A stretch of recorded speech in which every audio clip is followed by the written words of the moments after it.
Hello বন্ধুরা, তো দেখো আমি এখানে রেডি হয়ে গেছি। তো এখন যাব অল্প ঘুরতে। অনেক দিন হয়ে গেছে আমি ঠাকুরের মন্দিরে যাচ্ছি না। তো এখন যাব আমি ঠাকুরের মন্দিরে। এর জন্য আমি শাড়ি পরেছি।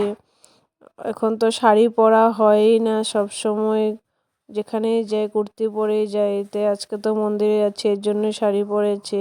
তো দেখো আমি চলে এসেছি মন্দিরে। মন্দিরের পরিবেশটা দেখো কি সুন্দর লাগছে, নিস্তব্ধ, ঠান্ডা, এদিকে হাওয়াও দিচ্ছে।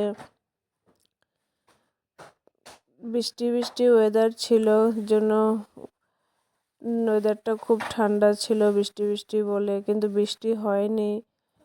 তা আমরা অল্প তাড়াতাড়ি চলে এসেছি। তা আমাদের প্রার্থনা শুরু হওয়ার আরও দেরি আছে। তো ভাবলাম অল্প ঘোরাঘুরি করে নিই, তারপরে প্রার্থনা করতে বসবো। তো এখন একজন একজন করে সবাই আসছে প্রার্থনা করার জন্য।